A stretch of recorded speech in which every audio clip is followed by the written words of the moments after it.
Jonathan here from Vermont Ski and Sport, and we're excited to interview Dave Kalama, a famous waterman from Hawaii and also with Imagine stand-up paddleboards.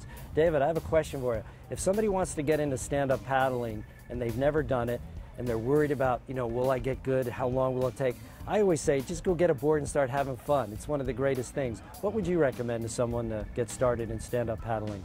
My first thing I always tell people is get the widest board you can possibly get, because that creates stability. Stability breeds success. That's Great how you point. learn, okay?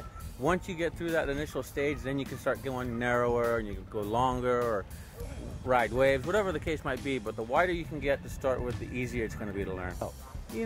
The most average length above your head is approximately 10 inches. Now you can vary above that or below that, meaning 8 inches or perhaps 12 inches above your head. Another way I tell people is make sure they can grab the top of their paddle comfortably with maybe a slight bend in their elbow. That's going to get them in the ballpark. Okay. From there, it's sort of personal preference and what your goals are going to be. For surfing, you'd want a shorter paddle.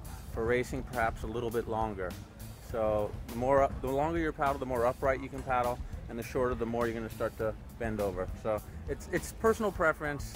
But there is a base, that 10 inches, 8, 9, 10 to play around. Great.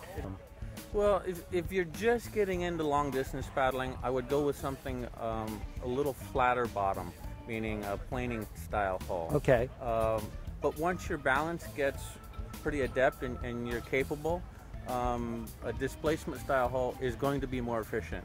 And so if you really want to start going for those longer paddles or being competitive, you need to work your way towards that displacement hull, especially for flat water.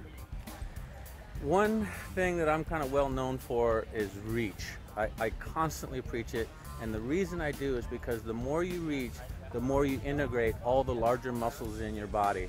And so if there was only one thing, I'd rather it be about 10 or 15, okay. But if only one, reach as far forward as you can, because if you reach with your shoulder and you're bending at the hips and you're twisting your upper body, all those things help to incorporate the larger muscles, which makes your stroke more efficient. Well, we've been really excited here to talk to Dave Kalama, a very famous waterman, avid windsurfer, wave sailor, stand-up paddler, educator, now with Imagine stand-up paddleboards. And Dave, I just want to thank you, and thank you. Have a great day. Yeah, bye-bye. Take care.